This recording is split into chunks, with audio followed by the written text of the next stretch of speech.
በስመ አብ ወወልድ ወመንፈስ ቅዱስ አሐዱ አምላክ። በሀገር ውስጥና በውጭ ሀገር ያላችሁ የእግዚአብሔር ቤተሰቦች እንደምሰነበታችሁ ቃል ጌታችን ለአምላካችን ለመድኃኒታችን ለኢየሱስ ክርስቶስ የትንሣኤ በዓል አደረሳችሁ። እግዚእነ ኢየሱስ ክርስቶስ ዘኮነ ሰብአ ወመጠወ ርእሶ ለኩሉ ጌታችን ሰው የሆነው ጌታችን አምላካችን መድኃኒታችን ኢየሱስ ክርስቶስ ነፍሱን ለሰው ሁሉ አሳልፎ ሰጠ። አንደኛ ጢሞቴዎስ ምዕራፍ 2 ቁጥር 6። በዛሬው ዕለት በዚህ መልክ መምጣት ያስፈለገኝ ዋና ጉዳይ የስቅለት ዕለት ጌታችን አምላካችን ኢየሱስ ክርስቶስ የተሰቀለበትና ቤዛ የሆነበት ቀን ስለ ቤዛነት በሰፊው ከተሰጠው የትምህርት ድነት ጋር ተያይዞ አንዳንድ ብዥታዎችና ጥያቄዎች ስለተፈጠሩ እነዚህን ነገሮች ለማጥራት ያህል ነው። እንደሚታወቀው እንግዲህ ዕለተ ስቅለት ማለት ዕለተ ሪት ማለት ነው። ጌታችን አምላካችን መድኃኒታችን ኢየሱስ ክርስቶስ ለእኛ ካለው የማይለካ ፍቅሩ የተነሳ በአጭር ቁመት በጠባብ ደረት ተወስኖ ተይዞ ታስሮ ተደብድቦ እርቃኑን ሆኖ በመስቀል ላይ ተሰቅሎ ለዓለም ፍጹም ቤዛ ሆኖ የማይደገም ቤዛ ሆኖ በጊዜና በሁኔታ በቦታ የማይወሰን ቤዛ ሆኖ የዘላለም ቤዛነቱን አግኝቶ ወደ ቅድስ በገዛ ደግሞ የገባበትና ለአዳም የሰው ዘር ሁሉ በእኛ ፈንታ የታሰረበትን ታላቅ ቀን ነው የምናከብረው በየዓመቱ።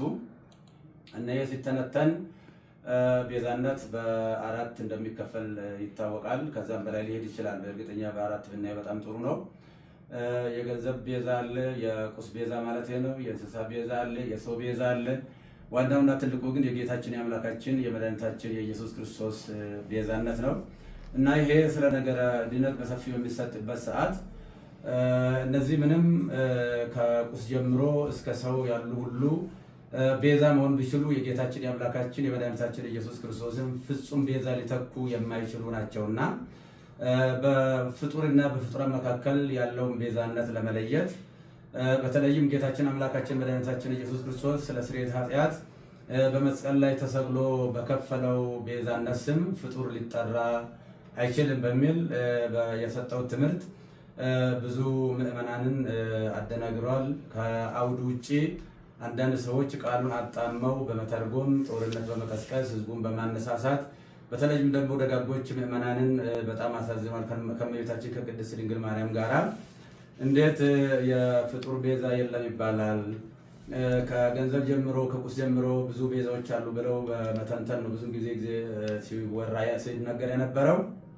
እኔ በሰዓቱ ስለ ቁስ ቤዛ፣ ስለ እንስሳ ቤዛ፣ ስለ ሰው ቤዛ ብዙ መናገር አላስፈለገኝም። ዋናው በመስቀል ላይ ተሰቅሎ ስለሱ ብቻ ነበር በሰፊ መናገር የነበረብኝና ምንም ቤታችን ቤዛ ዓለም ብትባልም የጌታችን የአምላካችን ኢየሱስ ክርስቶስን ቤዛነት አይተካም የሚል ቃል ብዙዎቹን ግራ አጋብቶ እንደነበር አስታውሳለሁ። እንኳንም እመቤታችን ቅድስት ድንግል ማርያም ይቅርና ድንጋይ ቤዛ ተብሏል፣ ወርቅ ቤዛ ተብሏል፣ ገንዘብ ቤዛ ተብሏል፣ ጫማ ቤዛ ተብሏል፣ ቆብ ቤዛ ተብሏል። እና ከፈጣሪ በታች ከፍጡራን በላይ የሆነች እግዚአብሔር የመረጣትና ከአንስተ ዓለም ሁሉ አልቆ አክብሮ የፈጠራል ለእናትነት የመረጣት እመቤታችን ቅድስት ድንግል ማርያምን ከፍጡር ጋር እንኳን ልናወዳድራት አንችልም። አቻ የሌላት ወደር የሌላት እና ከእሷ ጋር በማጣላት በተለይም የተደረገው ቅስቀሳ በፌስቡክ እና በኦንላይን ላይ እንደሚደረገው ቅስቀሳ አይደለም። አንደኛ የኔ አስተዳደጌም አኗኗሬም በአጠቃላይ ህይወቴም ከደብረ ሊባኖስ የወጣ ነው። እኔ የተክለ ሃይማኖት ልጅ ነኝ እና በዚህ ደረጃ ነገሮችን በጣም አግሎ ብዙ ምዕመናንን አስቀይሟልና እኔ ከትምህርት ቤት ጀምሮ በእመቤታችን በቅድስት ድንግል ማርያም በእንተ ስማ ለማርያም እያልን ድርቆሽ እየለመንን ኮሾሮ እየለመንን ቁራሽ እየለመንን ስሟን እንጀራ በልተንበታል ለብሰንበታል እና ቤዛዊተ ዓለም ብለን በሰዓታቱ በሌላው መጻሕፍት በቅዳሴዋ በውዳሴዋ እየጻፍን እየተረጎምን እያስተማርን እንገኛለን። እኔም በግሌ ስለሷ ብዙ ሰብኬያለሁ። ስለሷ ወላዲተ አምላክነት በተለይም ንጻ ጠባይ ያላደፈባት ነውር ነቀፋ የሌለባት ኃጣዊ ያላገኛት እግዚአብሔር በንጽህና በቅድስና ከዓለም አልቆ የፈጠራት ከሁሉም አልቆ የፈጠራት አቻና ወደር የሌለባት እንደሆነች ብዙ ጊዜ በሰፊው ትምህርት ሰጥቼበታለሁ። መጽሐፍም ጽፌያለሁ። ያንን መከታተል ይቻላል። እኛ ብቻ ሳንሆን መልአኩ ቅዱስ ገብርኤልም ቡሩክ አንቲ እምአንስት ወቡሩክ ፍሬ ከርሥኪ አንቺ ከሴቶች ሁሉ የተለየሽ ነሽ ብሎ ያደነቃትና ያመሰገናት ፈጣሪ ለእናትነት የመረጣት እናት ስለሆነች እንኳንስ እሷን ይቅርና ማንንም በክርስትና ለመናቅ አይቻልም። እኔ የወለደችኝ ውድ እናትን በእጅጉ የሚወዳት የማከብራት ነኝና እናትን የማከብር የፈጣሪውን እናት በምንም አይነት ተአምር ዝቅ አድርጌ የማይበት ምንም አንዳች ሁኔታ የለም። በዕለቱ የተደረገው ጌታችን አምላካችን መድኃኒታችን ኢየሱስ ክርስቶስ በሚጠራበት ቤዛነት የኃጢአት ስርየት ቤዛነት በዚህ ፍጡር ሊጠራ አይገባም አይችልም የሚል ነው በጥቅሉ።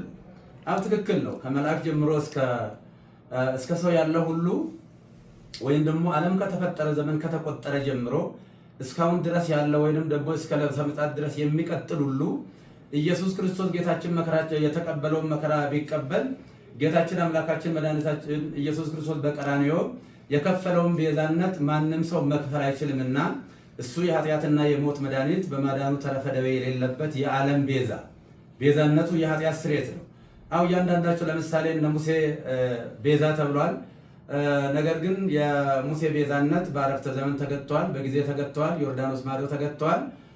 የሁሉም ፍጡራን ቤዛነታቸው በጊዜ በሁኔታ የሚገታ ነው። ነገር ግን በጊዜና በሁኔታ የማይገታ ለዓለም ሁሉ ቤዛ የሆነ ከሰማይ በታች ከምድር በላይ መዳኛ የማን ነው?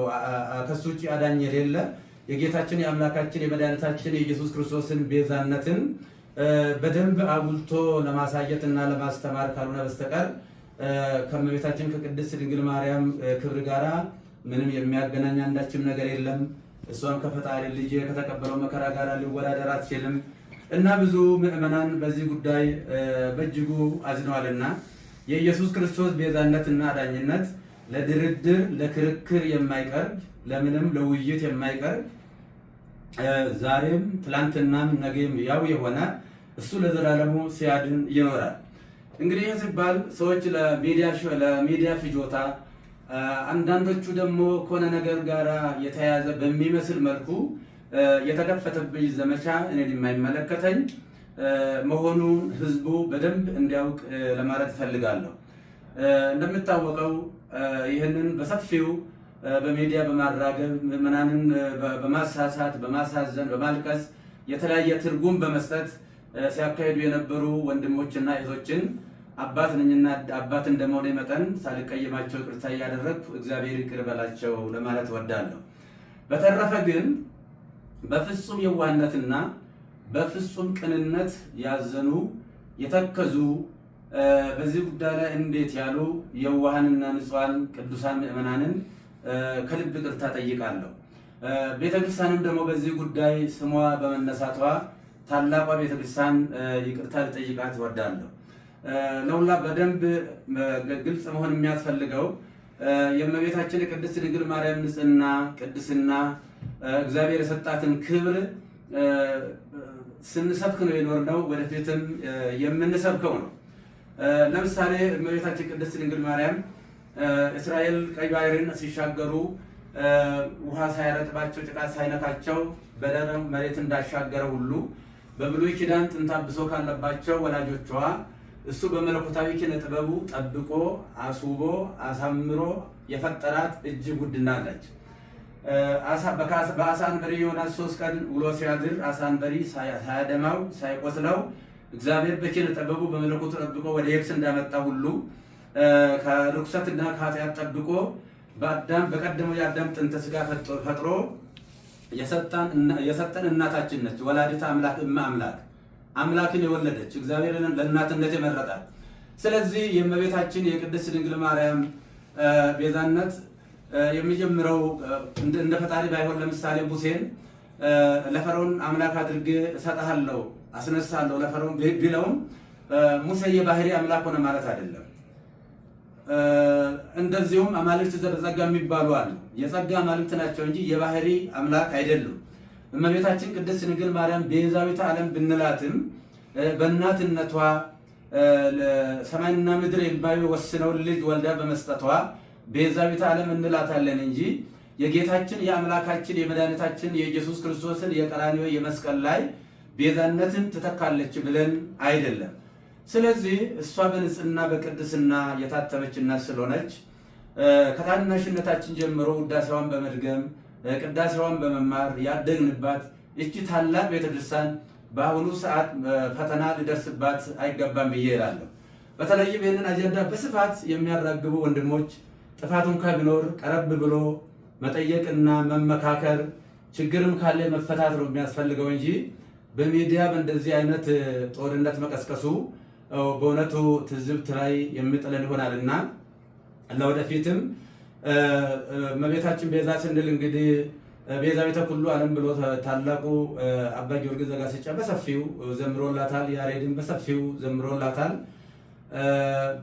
በዚህ ጊዜ እሷ እንግዲህ ከተጸነሰችበት ጊዜ ጀምሮ ጌታን ጸንሳ ሳለ አይሁድ በተሳሳተ መንገድ ባልገባቸው መንገድ ብሉይ ኪዳን በነበረው የጭካኔ መንፈስ እሷን በድንጋይ ቀጥቅጦ ለመግደል ጥረት በሚያደርጉበት ሰዓት ውድ ዋጋ ከፍላ ለመሞትም እንኳ ፈቃደኛ ሆና፣ ነገር ግን ዮሴፍ ጻድቅ ሆኖ የጸነሰችውም ደግሞ ሰውኛ ሳይሆን እንበለ ሩካቤ ሳይሆን በእግዚአብሔር መንፈስ ቅዱስ በማይመረመር የመንፈስ ቅዱስ ግብር መሆኑ ስለታወቀና ዮሴፍ ሊገልጣት ስላልወደደ በእንደዚህ አይነት ሁኔታ ከዛ ከሞት እንዳመለጠች እናውቃለን። ልጇን በምትወልድበትም ሰዓት በቤተልሔም ሰዎች በናቁትና ባቃለሉት ለአፍታም በማይቆዩበት በከብቶች ግርግም የገዛ ልጇን ወልዳ ስትሰጠን ለእመቤታችን ያለን ፍቅርና አክብሮት ወደር የለውም። ነፍሳችን ትመሰክራለች። ይህ ብቻ ሳይሆን እመቤታችን ለልጇም ቤዛ ነች። ለልጇ ለሕፃኑ ለኢየሱስ ክርስቶስ ገና የ2 ዓመት ሕፃን በነበረ ጊዜ ሄሮድስ ልጆችን በሚያስገድልበት ጊዜ ልጇንም እንዳይገልባት የሞት ሰለባ እንዳያደርግባት ከእስራኤል ጀምሮ እሳት የሆነውን የሳራ በረሃን የቀን ሐሩር የሌሊትን ቁር ችላ ታግሳ ረዥም ዘመን ረዥም ወራት ተጉዛ ወደ ግብፅ ተሰዳ ብዙ ዋጋ ከፍላ መከራ አይታ ልጇንም ከሞት ያዳነች እንደገና ደግሞ እስከ ቀራንዮ ከልጇ ያልተለየች እመቤታችን እናታችን ቅድስት ድንግል ማርያም ነችና እሷን እንኳንስ አይደለም ለማቃለል ለማመስገንም ብቃትም አቅምም ሞራልም ያለው ሰው የለም። እና ይህንን ጉዳይ ቅድም እንደተናገርኩት ሰዎች ለሚዲያ ሽፋን ችሎታን ለሚዲያ ፍጆታ ለማዋል መጽሐፉን ከአውዱ ውጪ በመተርጎም እየተሰጠ ያለው እየተሰበከ ያለው በዕለቱ የኢየሱስ ክርስቶስ ቤዛነትና አዳኝነት። ስለዚህ ለምንድን ነው ጥላ ቤዛ ይባላል፣ ሌላ ቤዛ ይባላል የሚልም ሊቃውንቱ ከሰሞኑ ጀምሮ ግሱን እየተነተኑ ሲነግሩን ከርመዋልና ለተነተኑልን ትንታኔ እያመሰገንኩ በሰዓቱ ስለ ጫማ ቤዛነት፣ ስለ ባርኔጣ ቤዛነትና ስለ ልብስ ቤዛነት፣ ስለ ገንዘብ ቤዛነት፣ ስለ ቁስ ቤዛነት፣ ስለ ብሉይ ኪዳን እንስሳ ቤዛነትም ብዙ መተንተን አላስፈለገኝም። ምክንያቱም ታላቁና ሕያው ቅዱስ አምላካችን ኢየሱስ ክርስቶስ በመስቀል ላይ ተሰቅሎ ስለሆነ የግድ እሱ መሰበክ ስላለበት እሱ መነገር ስላለበት ከዚህ የተነሳ ነው እንጂ እኔም እመቤታችንን ለማቃለል ለመናቅም አይደለም። እኔ በዚህ ደረጃ እኔም መፈረጃቸው በጣም አዝኛለሁ። ምዕመናንም ደግሞ በዚህ ደረጃ እውነት መስሏቸው በተሳሳተ መንገድ ይህንን ማሰባቸው እንደ ትክክል አድርገው መውሰዳቸው ትክክል አይደለምና ስለዚህ እመቤታችን ቅድስት ድንግል ማርያም ነች የጌታችን የአምላካችን የኢየሱስ ክርስቶስን የማዳን ትምህርቱን ነገረ ድነቱን የዘላለም ቤዛነቱን አዳኝነቱን በማዳኑ ተረፈ ደዌ የሌለበት መሆኑ መርገመ ሥጋ መርገመ ነፍስን ያስወገደ የሞትን ክንዱ ብርት ሰብሮ ወደ ቀደመ ሀገራችን ወደ ቀደመ ቤታችን መመለሱን ወደፊትም በሰፊው የምናስተምረው ይሆናል። የቤተክርስቲያናችንም ትምህርት ነው። እመቤታችን በነገረ ድነት ውስጥ ስጋዌ ስናስብ መነሻ እሷ ነች። እሷ ዋና መነሻ ነችና በነገረ ስጋዌ ውስጥ በነገረ ድነት ውስጥ አምላክ የሰጣትን ቦታ ከስጋዋ ስጋ ከነፍሷ ነፍስ ነስቶ ነው የተሰቀለው። ስለዚህ እንደ ቤተክርስቲያን እንደ ግሌ እኔ ለእመቤታችን ያለኝ ፍቅር እጅግ የተለየ ነው። እኔ ስሟን ጠርቼ በእንተ ስማ ለማርያም ብዬ ለምኜ ተምሬበታለሁ ስሟን። አሁንም የምንጸልየው ሌላ ጸሎት የለም። የሁለቱ ውዳሴ ማርያም እሱ ነው የምንነግረው። አንቀጸ ብርሃን ነው የምንጸልየው። ውዳሴ ማርያም ሲባል ግን ተራ ድርሰት ሊመስላቸው ይችላል አንዳንድ ሰዎች። በውዳሴ ማርያም ብሉይና አዲስ ኪዳን የታጨቀበት ምርጥ መጽሐፍ ነው። ይልቁንም ብሉይ ኪዳን፣ አዲስ ኪዳን፣ መጽሐፈ ሊቃውንት እነዚህ ተጨምቀው ነገረ ድነት የጌታችን የአምላካችን የኢየሱስ ክርስቶስ የማዳን ስራው ቤዛነቱ፣ አዳጅነቱ በሰፊው የታጨቀበት የሚተነተንበት የምንጸልየው እሱ ነው እና ቅድም እንደተናገርኩት የውሃ ምዕመናን ልጆቼ አንድ ሁኑ። እኛ በዚህ ሰዓት አንድ ነው መሆን ያለብን። በጠላትነት በዚህ መነሳሳት የለብንም። ጥፋትም ካለ ቤተክርስቲያን መዋቅር አላት። ይሄ በየአውደ ምሕረቱ ያለው ከስድብ እንደዚህ ያለ ነገር ጥሩ አይደለምና ይህንኑ አደራ ለማለት ነው። እግዚአብሔር ሀገራችንን ይባርክልን፣ ይቀድስልን። እግዚአብሔር ባርካችሁ ይቀድሳችሁ።